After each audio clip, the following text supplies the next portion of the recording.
Doctor Amarjit Kaur Sandhu ਦੀ ਕਿਤਾਬ Japan ਵਿੱਚ ਜਨਜੀਵਨ ਅਤੇ ਸਿੱਖਿਆ ਦਾ ਮੇਰਾ ਅਨੁਭਵ ਦਾ ਅਗਲਾ ਭਾਗ 3। ਭੋਜਨ। ਜਾਪਾਨੀ ਲੋਕ ਆਮ ਕਰਕੇ ਚਾਵਲ, ਸਬਜ਼ੀਆਂ, ਮੱਛੀ ਅਤੇ ਮੀਟ ਖਾਂਦੇ ਹਨ, ਜੋ ਕਿ ਟਿਪੀਕਲ ਜੈਪਨੀਜ਼ ਢੰਗ ਨਾਲ ਪਕਾਏ ਜਾਂਦੇ ਹਨ। ਸਬਜ਼ੀਆਂ ਤਾਂ ਜ਼ਿਆਦਾ ਕਰਕੇ ਕੱਚੀਆਂ ਜਾਂ ਉਬਾਲ ਕੇ ਹੀ ਖਾਂਦੇ ਹਨ। ਆਮ ਤੌਰ 'ਤੇ ਜਾਪਾਨੀ ਨਾਸ਼ਤੇ ਵਿੱਚ ਚਾਵਲ, ਸੋਇਆਬੀਨ ਸੂਪ, ਸੀਵੀਡ ਅਤੇ ਕੱਚੇ ਅੰਡੇ ਹੁੰਦੇ ਹਨ। ਜਾਪਾਨੀ ਖਾਣੇ ਵਿੱਚ ਸੂਪ ਖਾਣੇ ਦੇ ਨਾਲ ਹੀ ਪੀਤਾ ਜਾਂਦਾ ਹੈ। ਰਾਤ ਦੇ ਖਾਣੇ ਦੇ ਨਾਲ ਆਮ ਕਰਕੇ ਬੀਅਰ ਜਾਂ ਫਿਰ ਜਾਪਾਨੀ ਸਾਕੀ, ਚਾਵਲਾਂ ਤੋਂ ਬਣਾਈ ਹੋਈ ਸ਼ਰਾਬ ਪੀਤੀ ਜਾਂਦੀ ਹੈ। ਖਾਣੇ ਤੋਂ ਬਾਅਦ ਜਾਪਾਨੀ ਚਾਹ ਪੀਂਦੇ ਹਨ। ਜਾਪਾਨੀ ਚਾਹ ਤਾਂ ਵੈਸੇ ਵੀ ਸਾਰਾ ਦਿਨ ਪਾਣੀ ਦੀ ਤਰ੍ਹਾਂ ਪੀਤੀ ਜਾਂਦੀ ਹੈ। ਗਰਮੀਆਂ ਵਿੱਚ ਇਸੇ ਚਾਹ ਨੂੰ ਠੰਡਾ ਕਰਕੇ ਪੀਤਾ ਜਾਂਦਾ ਹੈ ਅਤੇ ਸਰਦੀਆਂ ਵਿੱਚ ਗਰਮ। ਜਾਪਾਨ ਚੌ ਪਾਸਿਓਂ ਸਮੁੰਦਰ ਨਾਲ ਘਿਰਿਆ ਹੋਣ ਕਰਕੇ ਜਾਪਾਨੀ ਲੋਕ ਸਮੁੰਦਰੀ ਭੋਜਨ, ਸੀ ਫੂਡ ਦੇ ਕਾਫੀ ਸ਼ੌਕੀਨ ਹਨ ਅਤੇ ਜਾਪਾਨ ਦੀਆਂ ਕਈ ਸੀ ਫੂਡ ਸਪੈਸ਼ਲਿਟੀਜ਼ ਦੁਨੀਆ ਭਰ ਵਿੱਚ ਮਸ਼ਹੂਰ ਹਨ। ਉਹਨਾਂ ਵਿੱਚੋਂ ਕੁਝ ਇਸ ਤਰ੍ਹਾਂ ਹਨ। ਸੁਸ਼ੀ। ਇਹ ਜਾਪਾਨ ਦੀ ਸਭ ਤੋਂ ਮਸ਼ਹੂਰ ਡਿਸ਼ ਹੈ। ਇਸ ਦੀਆਂ ਅੱਗੋਂ ਕਈ ਕਿਸਮਾਂ ਹਨ। ਨਗੀਰੀ ਯੂਸ਼ੀ। ਇਸ ਵਿੱਚ ਥੋੜ੍ਹਾ ਜਿਹਾ ਸਿਰਕਾ ਅਤੇ ਹੱਥ ਨਾਲ ਪ੍ਰੈਸ ਕੀਤੀ ਹੋਈ ਚਾਵਲਾਂ ਦੀ ਗੇਂਦ ਜਿਹੀ ਹੁੰਦੀ ਹੈ, ਜਿਸ ਦੇ ਉੱਪਰ ਪਕਾਇਆ ਹੋਇਆ ਆਂਡਾ ਅਤੇ ਕਈ ਤਰ੍ਹਾਂ ਦੇ ਸਮੁੰਦਰੀ ਭੋਜਨ ਜਿਵੇਂ ਕਿ ਕੱਚੀ ਟੂਨੀ ਯਾਨੀ ਰਾਟਿਊਨੀ, ਆਕਟੋਪਸ, ਸ਼੍ਰਿਪ ਜਾਂ ਕੰਮ ਲਗਾਏ ਜਾਂਦੇ ਹਨ। ਮਾਕੀ ਜੂਸ਼ੀ। ਜੇ ਕਿਸੇ ਨੇ ਪਹਿਲੀ ਵਾਰ ਸੁਸ਼ੀ ਖਾਣੀ ਹੋਵੇ ਤਾਂ ਉਸ ਨੂੰ ਮਾਕੀ ਜ਼ੂਸ਼ੀ ਖਾਣ ਦੀ ਹੀ ਸਲਾਹ ਦਿੱਤੀ ਜਾਂਦੀ ਹੈ। ਇਸ ਤਰ੍ਹਾਂ ਦੀ ਸੁਸ਼ੀ ਵਿੱਚ ਚਾਵਲਾਂ ਵਿੱਚ ਥੋੜ੍ਹਾ ਜਿਹਾ ਸਿਰਕਾ ਪਾ ਕੇ ਇੱਕ ਗੇਂਦ ਜੀ ਬਣਾਈ ਹੁੰਦੀ ਹੈ, ਜਿਸ ਨੂੰ ਫਿਰ ਸੁਕਾਈਆਂ ਹੋਈਆਂ ਸੀਵੀਡਸ ਵਿੱਚ ਲਪੇਟਿਆ ਹੁੰਦਾ ਹੈ। ਮੱਛੀ ਅਤੇ ਕੁਝ ਸਬਜ਼ੀਆਂ ਗੇਂਦ ਦੇ ਵਿੱਚ ਹੀ ਭਰੀਆਂ ਹੁੰਦੀਆਂ ਹਨ। ਖਾਂਦੇ ਸਮੇਂ ਇਸ ਗੱਲ ਦਾ ਧਿਆਨ ਰੱਖਣਾ ਚਾਹੀਦਾ ਕਿ ਇਹ ਸੁੱਕਿਆ ਹੋਇਆ ਸੀਵੀਡ ਜਿਸ ਵਿੱਚ ਚਾਵਲਾਂ ਦੀ ਗੇਂਦ ਨੂੰ ਲਪੇਟਿਆ ਹੁੰਦਾ ਹੈ, ਉਹ ਵੀ ਨਾਲ ਹੀ ਖਾਣਾ ਹੈ। ਆਮ ਦੇਖਣ ਵਿੱਚ ਆਇਆ ਸੀ ਕਿ ਬਹੁਤ ਸਾਰੇ ਵਿਦੇਸ਼ੀ ਜੋ ਪਹਿਲੀ ਵਾਰ ਸੁਸ਼ੀ ਖਾਣ ਲੱਗਦੇ ਸਨ, ਉਹ ਕਵਰਿੰਗ ਉਤਾਰਨ ਲੱਗ ਜਾਂਦੇ ਸਨ। ਸੁਸ਼ੀ ਨੂੰ ਆਮ ਕਰਕੇ ਹੱਥਾਂ ਨਾਲ ਹੀ ਖਾਧਾ ਜਾਂਦਾ ਹੈ। ਬਾਕੀ ਸਾਰਾ ਜਾਪਾਨੀ ਭੋਜਨ ਚੌਪਸਟਿਕਸ ਨਾਲ ਖਾਧਾ ਜਾਂਦਾ ਹੈ, ਜਿਸ ਦਾ ਵਰਣਨ ਅੱਗੇ ਕੀਤਾ ਗਿਆ ਹੈ। ਸਾਸ਼ੀਮੀ। ਇਹ ਵੀ ਇੱਕ ਅਜਿਹਾ ਭੋਜਨ ਹੈ ਜਿਸ ਨੂੰ ਜਾਪਾਨੀ ਲੋਕ ਬਹੁਤ ਮਹੱਤਤਾ ਦਿੰਦੇ ਨੇ, ਪਰ ਵਿਦੇਸ਼ੀ ਤਾਂ ਆਮ ਕਰਕੇ ਇਸ ਤੋਂ ਡਰ ਹੀ ਜਾਂਦੇ ਹਨ। ਇਸ ਵਿੱਚ ਬੁਰਕੀ ਦੇ ਸਾਈਜ਼ ਦੇ ਤਾਜ਼ੇ ਕੱਚੇ ਸੀ ਫੂਡ, ਤਕਰੀਬਨ ਟੂਨੀ ਦੇ ਟੁਕੜੇ ਸਰਵ ਕੀਤੇ ਜਾਂਦੇ ਹਨ, ਜਿਨ੍ਹਾਂ ਦੇ ਨਾਲ ਸੋਇਆਬੀਨ ਸੌਸ ਅਤੇ ਗ੍ਰੀਨ ਮਸਟਰਡ ਵੀ ਹੁੰਦੀ ਹੈ। ਸਾਸ਼ੀਮੀ ਖਾਂਦੇ ਸਮੇਂ ਇਸ ਗੱਲ ਦਾ ਧਿਆਨ ਰੱਖਣਾ ਚਾਹੀਦਾ ਕਿ ਗ੍ਰੀਨ ਮਸਟਰਡ ਬਹੁਤ ਘੱਟ ਲਗਾਉਣੀ ਹੈ। ਸਾਸ਼ੀਮੀ ਦੇ ਨਾਲ ਉਬਲੇ ਹੋਏ ਚਾਵਲ ਵੀ ਸਰਵ ਕੀਤੇ ਜਾਂਦੇ ਹਨ। ਇਸ ਨੂੰ ਹਜ਼ਮ ਕਰਨ ਲਈ ਨਾਲ ਸਾਕੀ ਪੀਤੀ ਜਾਂਦੀ ਹੈ। ਟੈਂਪੂਰਾ।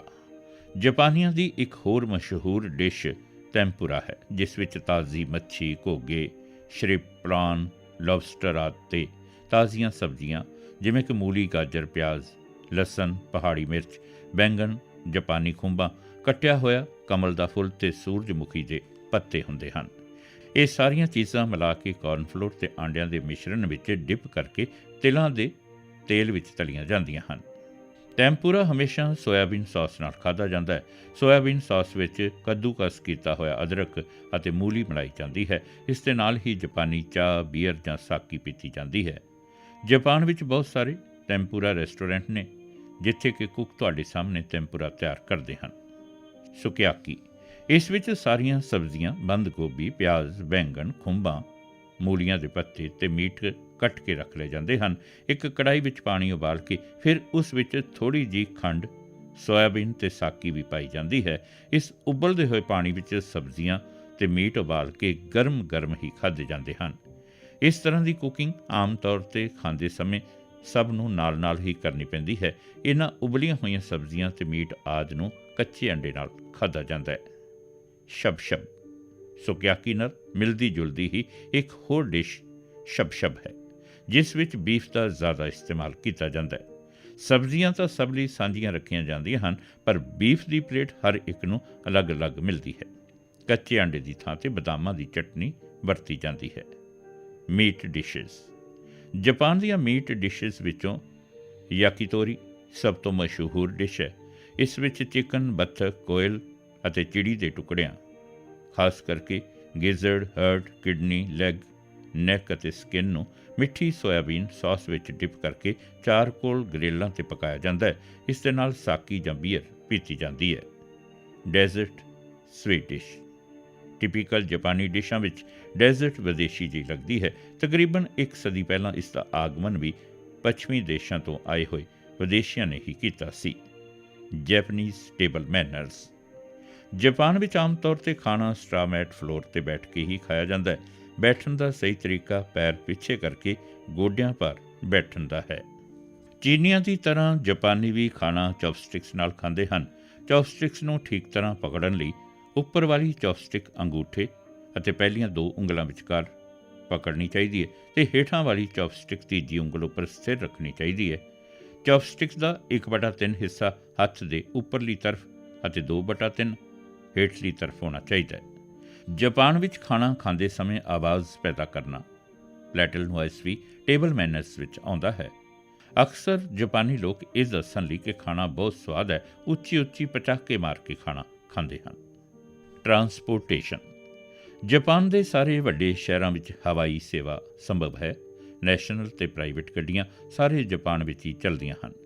ਜਾਪਾਨ ਦੀਆਂ ਨੈਸ਼ਨਲ ਗੱਡੀਆਂ ਵਿੱਚ 2 ਦਰਜੇ ਹਨ, ਗ੍ਰੀਨ ਕਾਰ ਅਤੇ ਸਧਾਰਨ ਕਾਰ। ਗ੍ਰੀਨ ਕਾਰ ਵਿੱਚ ਬੈਠਣ ਸਮੇਂ ਸਪੈਸ਼ਲ ਟਿਕਟ ਖਰੀਦਣਾ ਪੈਂਦਾ ਹੈ, ਜਿਸ ਦਾ ਕਿਰਾਇਆ ਸਧਾਰਨ ਨਾਲੋਂ ਥੋੜ੍ਹਾ ਜਿਹਾ ਜ਼ਿਆਦਾ ਹੁੰਦਾ ਹੈ। ਨਿਊ ਟੋਕਾਈਡੋ ਲਾਈਨ, ਜਿਸ ਨੂੰ ਜਾਪਾਨੀ ਭਾਸ਼ਾ ਵਿੱਚ ਸ਼ਿਨਕੈਂਸਨ ਕਹਿੰਦੇ ਹਨ, ਅੱਜ ਕੱਲ੍ਹ ਦੁਨੀਆ ਦੀ ਸਭ ਤੋਂ ਤੇਜ਼ ਚੱਲਣ ਵਾਲੀ ਤੇ ਆਰਾਮਦਾਇਕ ਗੱਡੀ ਹੈ। ਇਸ ਤੋਂ ਇਲਾਵਾ ਗੱਡੀਆਂ ਦੀਆਂ 3 ਹੋਰ ਕਿਸਮਾਂ ਹਨ। ਟੋਕੀਓ, ਲੰਬੇ ਰੂਟ 'ਤੇ ਚੱਲਣ ਵਾਲੀ ਐਕਸਪ੍ਰੈਸ ਗੱਡੀ ਜੋ ਕਿ ਮੁੱਖ ਸਟੇਸ਼ਨਾਂ 'ਤੇ ਹੀ ਰੁਕਦੀ ਹੈ। ਕਿਊਕੋ, ਲੰਬੇ ਰੂਟ 'ਤੇ ਚੱਲਣ ਵਾਲੀ ਆਮ ਗੱਡੀ ਜੋ ਮੁੱਖ ਸਟੇਸ਼ਨਾਂ 'ਤੇ ਹੀ ਖੜ੍ਹਦੀ ਹੈ। ਫੁਤਸੂ, ਲੋਕਲ ਗੱਡੀ ਜੋ ਸਾਰੇ ਸਟੇਸ਼ਨਾਂ 'ਤੇ ਖੜ੍ਹਦੀ ਹੈ। ਗੱਡੀ ਦਾ ਸਫ਼ਰ ਜਾਪਾਨ ਵਿੱਚ ਸਭ ਤੋਂ ਤੇਜ਼ ਅਤੇ ਸਮੇਂ ਦਾ ਪਾਬੰਦ ਹੁੰਦਾ ਹੈ। ਸ਼ਿਨਕਾਨਸਨ ਵਿੱਚ ਡਾਈਨਿੰਗ ਕਾਰ ਤੋਂ ਇਲਾਵਾ ਟੈਲੀਫੋਨ ਕਰਨ ਦੀ ਸਹੂਲਤ ਵੀ ਮੌਜੂਦ ਹੈ। ਵੇਟਰ ਖਾਣ ਪੀਣ ਦੀਆਂ ਚੀਜ਼ਾਂ ਗੱਡੀ ਦੇ ਵਿੱਚ ਵੀ ਵੇਚਦੇ ਹਨ। ਜਾਪਾਨ ਦੇ ਸਾਰੇ ਵੱਡੇ ਸ਼ਹਿਰਾਂ ਵਿੱਚ ਅੰਡਰਗਰਾਉਂਡ ਯਾਨੀ ਸਬਵੇ ਰੇਲਵੇ ਸਟੇਸ਼ਨ ਹਨ। ਜੇ ਕਿਸੇ ਥਾਂ ਦਾ ਚੰਗੀ ਤਰ੍ਹਾਂ ਪਤਾ ਨਾ ਹੋਵੇ ਤਾਂ ਸਭ ਤੋਂ ਵਧੀਆ ਇਹੀ ਹੈ ਕਿ ਟੈਕਸੀ ਲੈ ਲਈ ਜਾਵੇ। ਟੈਕਸੀ ਦਾ ਘੱਟ ਤੋਂ ਘੱਟ ਕਿਰਾਇਆ 470 ਯਨ ਹੈ, ਜੋ ਕਿ 2 ਕਿਲੋਮੀਟਰ ਤੱਕ ਦਾ ਹੈ। ਇਸ ਤੋਂ ਅੱਗੇ ਕਿਰਾਇਆ 80 ਯਨ ਪ੍ਰਤੀ ਕਿਲੋਮੀਟਰ ਦੇ ਹਿਸਾਬ ਨਾਲ ਵੱਧਦਾ ਜਾਂਦਾ ਹੈ। ਰਾਤ ਦੇ 11 ਵਜੇ ਤੋਂ ਸਵੇਰ ਦੇ 5 ਵਜੇ ਤੱਕ 20% ਵਾਧੂ ਕਿਰਾਇਆ ਲਿਆ ਜਾਂਦਾ ਹੈ। ਟੈਲੀਫੋਨ। ਜਾਪਾਨ ਵਿੱਚ ਟੈਲੀਫੋਨ ਦੀ ਸਹੂਲਤ ਸਾਰੇ ਦੇਸ਼ਾਂ ਤੋਂ ਵਧੀਆ ਹੈ। ਜਾਪਾਨ ਤੋਂ ਡਾਇਰੈਕਟ ਡਾਇਲਿੰਗ ਰਾਹੀਂ ਤਕਰੀਬਨ ਦੁਨੀਆ ਦੇ ਸਾਰੇ ਮੁਲਕਾਂ ਵਿੱਚ ਫੋਨ ਕੀਤਾ ਜਾ ਸਕਦਾ ਹੈ। ਪਬਲਿਕ ਟੈਲੀਫੋਨ 3 ਤਰ੍ਹਾਂ ਦੇ ਹਨ। ਨੀਲੇ ਰੰਗ ਦੇ, ਜੋ ਕਿ ਆਮ ਤੌਰ 'ਤੇ ਟੈਲੀਫੋਨ ਬਾਕਸ ਵਿੱਚ ਰੱਖੇ ਹੁੰਦੇ ਹਨ। ਲਾਲ ਰੰਗ ਦੇ ਆਮ ਤੌਰ 'ਤੇ ਸਟੋਰਾਂ ਦੇ ਸਾਹਮਣੇ ਮਿਲਦੇ ਹਨ ਅਤੇ ਪੀਲੇ ਰੰਗ ਦੇ ਦੂਰੀ ਦੇ ਫਾਸਲੇ 'ਤੇ ਟੈਲੀਫੋਨ ਕਰਨ ਲਈ ਨੇ। ਸ਼ਹਿਰ ਦੇ ਵਿੱਚ ਫੋਨ ਕਰਨ ਦੀ ਫੀਸ 3 ਮਿੰਟਾਂ ਲਈ ਸਿਰਫ 10 ਯਨ ਹੈ। ਪੀਲੇ ਰੰਗ ਦੇ ਟੈਲੀਫੋਨ ਵਿੱਚ 100 ਯਨ ਦਾ ਸਿੱਕਾ ਵੀ ਵਰਤਿਆ ਜਾ ਸਕਦਾ ਹੈ। ਜੇ ਕਦੇ ਟੈਲੀਫੋਨ 'ਤੇ ਗੱਲ ਨਾ ਹੋਵੇ ਤਾਂ ਸਿੱਕਾ ਵਾਪਸ ਆ ਜਾਂਦਾ ਹੈ। ਅਖਬਾਰ ਯਾਨੀ ਨਿਊਜ਼ਪੇਪਰਸ। ਜਾਪਾਨ ਦੇ ਮਸ਼ਹੂਰ ਅਖਬਾਰ ਅਸਾਹੀ ਸ਼ਿੰਬੁਨ, ਮਾਈਨੀਚੀ ਸ਼ਿੰਬੁਨ, ਯੋਮੀਯੂਰੀ ਸ਼ਿੰਬੁਨ ਅਤੇ ਸੈਨਕੇਈ ਸ਼ੁੰਬਨ ਹਨ। ਇਹਨਾਂ ਸਾਰੇ ਅਖਬਾਰਾਂ ਦੇ ਸਵੇਰ ਅਤੇ ਸ਼ਾਮ ਦੇ ਦੋਨੋਂ ਐਡੀਸ਼ਨ ਪਬਲਿਸ਼ ਹੁੰਦੇ ਹਨ। ਜਾਪਾਨ ਦੀ ਆਰਥਿਕ ਹਾਲਤ ਨੂੰ ਵਰਣਨ ਕਰਨ ਲਈ ਇੱਕ ਖਾਸ ਅਖਬਾਰ ਨਿਹੋਨ ਕਿਜ਼ਈ ਸ਼ਿੰਬੁਨ ਹੈ। ਅੰਗਰੇਜ਼ੀ ਵਿੱਚ ਮਿਲਣ ਵਾਲੇ ਅਖਬਾਰ ਜਾਪਾਨ ਟਾਈਮਸ, ਮਾਈਨੀਚੀ ਡੇਲੀ ਅਤੇ ਡੇਲੀ ਯੋਮੀਯੂਰੀ ਹਨ। ਇਹਨਾਂ ਸਾਰੇ ਅਖਬਾਰਾਂ ਦਾ ਸਿਰਫ ਸਵੇਰ ਦਾ ਐਡੀਸ਼ਨ ਹੀ ਪਬਲਿਸ਼ ਹੁੰਦਾ ਹੈ। ਅੰਗਰੇਜ਼ੀ ਦੇ ਅਖਬਾਰਾਂ ਵਿੱਚ ਅਸਾਹੀ ਈਵਨਿੰਗ ਹੀ ਇੱਕ ਅਜਿਹਾ ਅਖਬਾਰ ਹੈ ਜਿਸ ਦਾ ਸ਼ਾਮ ਦਾ ਐਡੀਸ਼ਨ ਪ੍ਰਕਾਸ਼ਿਤ ਹੁੰਦਾ ਹੈ। Driving rule.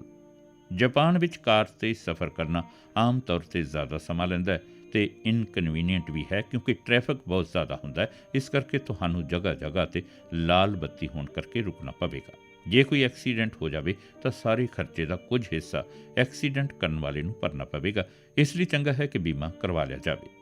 ਡਰਾਈਵਿੰਗ ਕਰਦੇ ਸਮੇਂ ਸੜਕ ਦੇ ਖੱਬੇ ਹੱਥ ਚੱਲਣਾ ਚਾਹੀਦਾ ਹੈ ਅਤੇ ਪੈਦਲ ਚੱਲਣ ਵਾਲਿਆਂ ਨੂੰ ਸੜਕ ਦੇ ਸੱਜੇ ਹੱਥ ਟ੍ਰੈਫਿਕ ਦਾ ਸਾਹਮਣਾ ਕਰਦੇ ਹੋਏ ਸੜਕ ਪਾਰ ਸਿਰਫ ਪੈਡੈਸਟਰੀਅਨ ਕ੍ਰਾਸਿੰਗ ਤੋਂ ਹੀ ਕਰਨੀ ਚਾਹੀਦੀ ਹੈ। ਜਾਪਾਨ ਵਿੱਚ ਮਨੋਰੰਜਨ, ਖੇਡਾਂ ਅਤੇ ਕੁਝ ਹੋਰ ਗੱਲਾਂ ਬਾਤਾਂ ਅਸੀਂ ਅਗਲੇ ਭਾਗ ਵਿੱਚ ਕਰਾਂਗੇ।